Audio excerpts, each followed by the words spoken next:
Hi అండి, నమస్తే. Welcome to my channel. నేను ఈ వీడియోలో మగ్గం వర్క్ బ్లౌజు ఫుల్గా ఎలా స్టిచ్ చేశానో చూపిస్తున్నాను. అంటే front part back part already videos పెట్టేశాను. ఇది హ్యాండ్స్ జాయిన్ చేసి మొత్తం ఫినిషింగ్ అనమాట. ఇక్కడ హ్యాండ్స్కి ఒక సైడే నేను క్లాత్లు అటాచ్ చేసే విధంగా కట్ చేశాను. మీకు కటింగ్ వీడియో కావాలంటే చూడండి, నా ఛానల్లోనే ఉంటుంది. ఇలాగా ఒక సైడ్ రెండు సైడ్లు అటాచ్మెంట్ చేసే పని లేకుండా ఒక ఫోల్డ్ చేసేసి కొంచెం యువతలకు పెట్టి ఇలా ఒక సైడే అటాచ్మెంట్ పడే విధంగా జాయిన్ చేశాను అనమాట. ఇది లైనింగ్ కాబట్టి ఒక సైడే వచ్చింది. మెయిన్ ఫ్యాబ్రిక్ కొంచెం ఎక్కువ క్లాత్ తీసుకున్నాం, అందులో బ్లౌజ్ వర్క్ చేయించాం కాబట్టి మెయిన్ ఫ్యాబ్రిక్కి అతుకులు అలాంటివి ఏం పడాల్సిన పని లేదు, వేయాల్సిన పని లేదు. ఇప్పుడు రెండిట్లకి అతుకులు వేయటం కంప్లీట్ అయిపోయింది. ఇప్పుడు మెయిన్ ఫ్యాబ్రిక్ తీసుకొని ఫస్ట్ సింగిల్ ఫుట్ అనేది పెట్టుకోవాలన్నమాట. మనం మామూలు మిషన్ అయితే సింగిల్ ఫుట్ పెట్టుకోండి, ఎందుకంటే వర్క్ బ్లౌజులకి డిజైన్ అనేది వస్తుంది కదా, అది డ్యామేజ్ అవ్వకుండా దాని మీదకి ఎక్కకుండా. డబల్ ఫుట్ అయితే దాని మీదకి వచ్చేస్తుందండి. సో ఇలా సింగిల్ ఫుట్ పెట్టుకుంటే నీట్గా ఉంటుంది అనమాట ఫినిషింగ్. మనం అంతా ఖర్చు పెట్టి వర్క్ చేయించుకొని వర్క్ డిజైనింగ్ మెటీరియల్ కొనుక్కొని స్టిచ్ చేయాలనుకున్నా ఇలాగా చిన్న చిన్న టిప్స్ ఫాలో అవ్వాలన్నమాట. లేకపోతే ఫినిషింగ్ బాగోకపోతే దాని లుక్ అనేది రాదండి. సో ఇప్పుడు ఇలాగా సింగిల్ ఫుట్తో హ్యాండ్స్కి చివరి వైపు అటాచ్ చేసేస్తున్నాను. అంటే ఇంకా వెనక్కి తిప్పి స్టిచ్ చేసేయచ్చు అనమాట. ఇలా వెనక్కి తిప్పేసేసి పై వైపు అంతా కూడా అటాచ్ చేసేసాను. చూడండి, కింద వైపు కొంచెం క్లాత్ కూడా కనపడలేదు.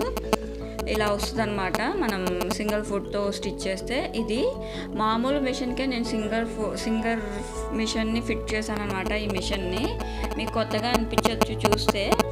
సో ఇది ఎలా ఫిట్ చేశానో కూడా వీడియో ఉందండి, చూడండి.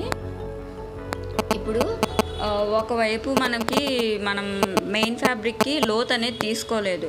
సో మనం లైనింగ్కి మాత్రమే లోత్ అనేది తీసాను స్టిచ్ చేసేటప్పుడు. సో అది ఎదురు బొదురు ఎట్లా వస్తుందో చూసుకొని జాగ్రత్తగా చూసుకోవాలన్నమాట. మనం ఒకసారి ట్రయల్ కూడా వేసుకోవాలి. ఓకే, ఇది ఇలా పెడితే మళ్ళీ దీన్ని మంచి వైపు తిప్పితే ఏ విధంగా వస్తుంది. రెండు ఒక సైడే వచ్చినాయి అనుకోండి, చూడటానికి అస్సలు బాగోదు. ఆపోజిట్ సైడ్ వస్తేనే మనకి నీట్గా బాగుంటుంది. ఇదిగోండి, ఇప్పుడు ఇటువైపు ఇక్కడ వీడియోలో చూస్తే మీకు అర్థమవుతుంది.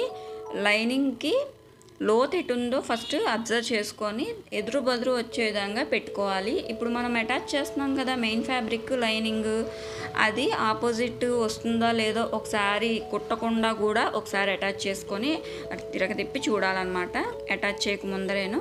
ఇదిగోండి చూడండి, సింగిల్ ఫుట్తో ఇందాక నేను ఇలా రివర్స్ చేయడం చూపించలేదు కదా, ఇదిగోండి ఇప్పుడు చూడండి ఎంత నీట్గా వచ్చిందో. జస్ట్ మీ కళ్ళు ఎదురుకుంటానే కదా స్టిచ్ చేసి వెనక్కి తిప్పాను. కొంచెం క్లాత్ కూడా కింద వైపు కనిపించలేదు. ఇప్పుడు చుట్టూ కూడా అటాచ్ చేసేసేయాలి. ఇంకా main fabrics back part front part కూడా సింగిల్ ఫుట్ ఉంది కాబట్టి నేను దాంతోనే స్టిచ్ చేసేస్తాను. ఇక్కడ అలాగూ డిజైన్ ఉంటుంది కదండి, డ్యామేజ్ అవ్వకుండా మొత్తము కూడా సింగిల్ ఫుట్తోనే అటాచ్ చేసేసాను. ఇంకా ఇటువైపు కూడాను డబల్ స్టిచ్ అనేది వేసుకోవాలి ఇవి అటాచ్ చేసేటప్పుడు, షోల్డర్స్ ఎప్పుడు కూడా. ఇంకా హ్యాండ్స్ అలాగూ ఈ లోత్ అనేది ఫ్రంట్ పార్ట్కి వచ్చే విధంగా చూసుకోవాలన్నమాట. మనం హ్యాండ్స్కి లోతు కట్ చేస్తాం కదా, దాన్ని ఫ్రంట్ పార్ట్కి వచ్చే విధంగా అటాచ్ చేసి నేను ఎప్పుడు కూడా ఇలా హాఫ్ అటాచ్ చేస్తాను అనమాట. షోల్డర్ మిడ్ పాయింట్ దగ్గర నుంచి ఈ హ్యాండ్ హాఫ్కి ఫోల్డ్ చేసి ఇలాగా. ఇక్కడ బుటీస్ ఉన్నాయి, జాగ్రత్తగా స్టిచ్ చేసుకోవాలండి. అది అవసరమైతే దాన్ని అక్కడి నుంచి తీసేయాలి, తీసేసి స్టిచ్ చేయాలి. నేను ఒకదాన్ని అలానే తీసేసాను అనమాట. ఇక్కడ కొంచెం కుట్టు వెళ్ళకపోతే ఇంకా సెకండ్ టైము ఇంకొక వైపు కుట్టేటప్పుడు కొంచెం అవతల నుంచి స్టార్ట్ చేయాలి స్టిచ్చింగ్ అనేది. కరెక్ట్గా మనం ఎక్కడైతే స్టార్ట్ చేసామో అక్కడి నుంచి స్టార్ట్ చేయకూడదు. మనం కొంచెం అవతల నుంచి స్టార్ట్ చేస్తే స్టార్టింగ్ అప్పుడు కలిసిపోతుంది అనమాట. భుజం దగ్గర కుప్పల్లే లేకుండా నీట్గా ఉంటుంది. మంచి బ్లౌజ్కి ఎప్పుడు నీట్గా కొంచెం ఒళ్ళు దగ్గర పెట్టుకొని లేట్ అయినా సరే నీట్గా స్టిచ్ చేసుకోవాలి. బయట మనం ఇదే బ్లౌజు స్టిచ్చింగ్కి ఇస్తే ఈజీగా 250 తీసుకుంటారండి, ఎందుకంటే వర్క్ బ్లౌజ్ కదా, అందుకని అనమాట. సో ఇప్పుడు జాయిన్ చేసేస్తున్నాను. హ్యాండ్ జాయిన్ చేశాను కదా, ఇప్పుడు హ్యాండ్ దగ్గర నుంచి నడుం వరకు జాయిన్ చేసేసేయాలి.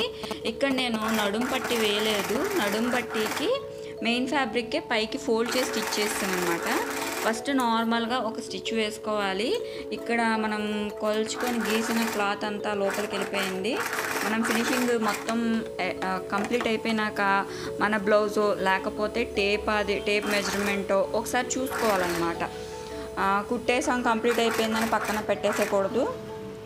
ఇప్పుడు ఇంకొక హ్యాండ్ జాయిన్ చేస్తున్నాను. నేను ఒక హ్యాండ్ జాయిన్ చేశాను, మొత్తము కూడా అటాచ్ చేసేసాను. ఇంకొక హ్యాండ్ జాయిన్ చేస్తున్నాను. ఇది మీకు ఈ మిషన్ సింగల్ ప్రామిస్ మిషన్ అండి. నాకు ఈ పెద్ద మిషన్ ఏమైందంటే కొంచెం కుట్ట అనేది సన్నగానే వస్తుంది, లూజ్గా రావట్లేదు, అంటే పెద్దగా రావట్లేదు. చాలా టైం టేకన్ అవుతుంది. పైగా పళ్ళు అదే అరిగిపోయినాయి అనుకుంటా, అసలుకి అది మూవ్ అవ్వట్లేదు. అందుకని చెప్పి అది తీసి మిషన్ రిపేర్కి ఇచ్చానమాట. అందుకని దీన్ని ఇలా సెట్ చేశాను. ఇప్పుడు ఇంకొక వైపు నుంచి కూడా జాయింట్ చేసుకుని ఇది డబల్ స్టిచ్ వేస్తున్నాను అనమాట. హ్యాండ్స్ జాయింట్, షోల్డర్స్ జాయింట్, మనం డార్స్ వేస్తాం కదా, అవి ఎప్పుడు కూడా డబల్ స్టిచ్ అనేది వేసుకోవాలన్నమాట. ఇదిగోండి డబల్ స్టిచ్ అనేది కంప్లీట్గా వేసేసాను. ఇప్పుడు అటాచ్ చేసేస్తున్నాను అనమాట. హ్యాండ్ మనం ఎంత కొలత పెట్టి స్టిచ్ చేసినా కొంచెం ఎగుడు దిగుడు అనేది వస్తుందండి హ్యాండ్స్కి కానీ నడుముకి కానీ. సో అలానే ఇక్కడ కూడా వచ్చింది కొంచెము.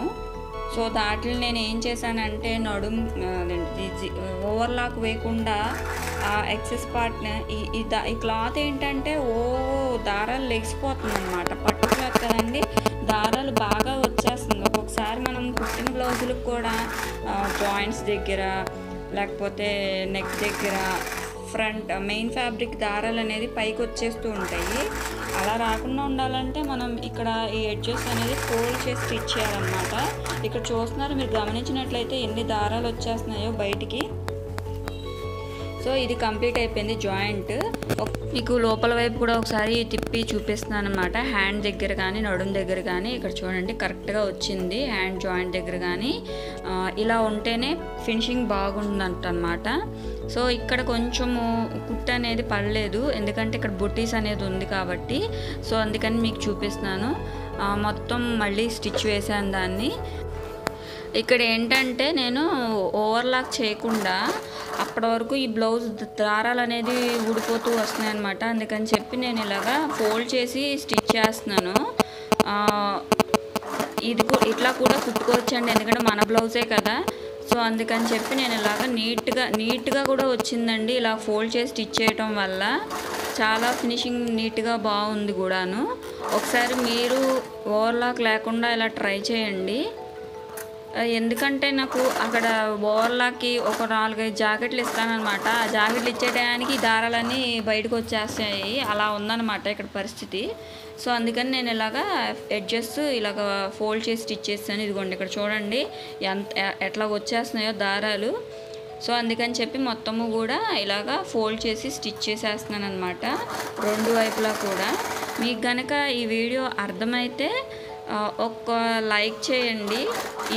ఈ blouse cutting back part front part కూడా వీడియోస్ అప్లోడ్ చేశాను. నచ్చితే ఈ వీడియో అర్థమైతే అవి కూడా చూడండి. Please subscribe my channel. అలానే నా ఛానల్లోని వీడియోస్ని అబ్జర్వ్ చేయండి. ఒక 2-3 వీడియోలు చూశాక అర్థమైనాక ఛానల్ అనేది సబ్స్క్రైబ్ చేసుకోండి. ఈ వీడియోకైతే చిన్న లైక్ మాత్రం ఇవ్వండి. అంతేనండి. మొత్తము ఈ బ్లౌజ్ స్టిచ్చింగ్ ఫినిషింగ్ అయితే లుక్ ఇలా ఉందన్నమాట. మీరు కూడా ఇలాగ శ్రావణ మాసం వస్తుంది కాబట్టి ఒకసారి కుట్టుకోండి.